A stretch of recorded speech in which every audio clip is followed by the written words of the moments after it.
Kasih Allah Bapa, kasih anaknya Tuhan Yesus Kristus, dan persekutuan Roh Kudus menyertai kita. Amin. Apa kabar Bapak dan Ibu, saudara yang dikasihi Tuhan? Kita sambut hari ini dengan gembira, dengan penuh kebahagiaan, dengan penuh harapan. Karena Tuhan senantiasa menyertai kita. Kita percaya bahwa Tuhan akan memberikan kepada kita kemudahan pada hari ini. Ia akan menyertai kita. Kita dengarkan firman Tuhan yang menyapa kita pada hari ini. Akhir pekan, Sabtu 25 Juni 2022, tertulis pada kitab Hagai pasal 1 ayat 14.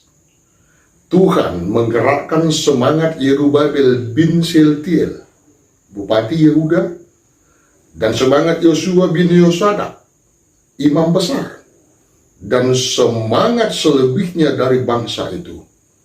Maka datanglah mereka, lalu melakukan pekerjaan pembangunan rumah Tuhan semesta alam, Allah mereka. Demikian firman Tuhan. Ini adalah masa bahagia. Masa bahagia untuk pemimpin Israel ketika itu. Sesudah mereka keluar dari pembuangan Babel, sekarang sebenarnya mereka sudah sekitar 14 tahun sesudah pulang dari sana. Nas ini di sekitar tahun 538 sebelum Masehi. Mereka sudah kembali, mereka sudah mendiami tanah Kanaan, mereka sudah melakukan aktivitas mereka sehari-hari, membangun rumahnya, membangun ladangnya, membuat areal pertanian, dan seterusnya. Tetapi belum ada rumah Tuhan. Belum ada tanda kehadiran Tuhan sebagai persekutuan umat itu. Belum ada. Mereka menyangka, kenapa harus ada? Sekitar 70 tahun kita berada di Babel, tidak ada rumah Tuhan. Beberapa puluh tahun mereka sebelum meninggalkan tanah Kanaan, rumah Tuhan sudah diruntuhkan. Untuk apa kita bangun itu? Di pikiran mereka yang ada adalah harapan yang hampa. Ditambahi juga dengan sulitnya mereka untuk menyisihkan sebahagian daripada apa yang mereka punya untuk pembangunan itu. Karena kita tahu pembangunan itu memerlukan banyak biaya. Tetapi nats kita ini menunjukkan kepada kita sukacita. Karena dari unsur pemerintah, yaitu Yerubabel, bersemangat untuk membangun rumah Tuhan. Unsur gereja atau bidang kerohanian, yaitu Yosua bin Yosadak sebagai imam besar, bersemangat. Tentu Hagai, Nabi Allah, penulis kitab ini juga bersemangat. Dan sukacita yang lebih besar itu adalah karena umat yang begitu besar. Diperkirakan mereka sudah mencapai 500.000 orang, mau dan mulai bersemangat untuk membangun rumah Tuhan. Bila ada kesatuan antara umat, pemimpin umat, demikian juga dengan pemerintah. Sebagai pengayom, penjaga keamanan, tentulah Allah akan merestui. Tentulah Allah akan juga melindungi. Tentulah Allah juga akan melakukan yang terbaik di tengah-tengah umatnya itu. Apalagi ini mereka mau membangun yang disebut dengan nama rumah Tuhan. Rumah Tuhan. Saudaraku yang dikasihi Tuhan, semangat itulah yang mau kita miliki. Kita bisa saja terpuruk.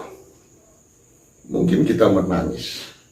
Mungkin kita menghadapi kehidupan ini dengan hampa oleh karena penyakit, oleh karena berbagai beban derita yang kita alami. Tetapi ketika saudaraku mendengarkan firman ini, semangatlah. Bersemangatlah. Mungkin Bapak dan Ibu sudah begitu lama merasa terbaring di tempat tidurmu. Begitu lama menanti sesuatu yang tidak kunjung datang. Ketika kamu lihat kita mendengarkan firman ini, semangatlah. Karena Allah sudah melawat umatnya. Allah sudah melawat kita sebagai umat Tuhan. Dan Dia akan memberikan kepada kita semangat untuk dapat melakukan yang terbaik untuk Tuhan, membangun rumah Allah. Rumah Allah yang dimaksud bukan hanya gereja dalam arti kata bangunan. Rumah Allah yang sesungguhnya itu adalah dirimu, diri kita. 1 Korintus pasal 3 ayat 16. Tidak tahukah kamu bahwa tubuhmu adalah bait Allah? Bahwa roh Allah berdiam di dalamnya. Tubuh kita adalah tempat kediaman Allah, tempat kita memuji memuliakan Allah.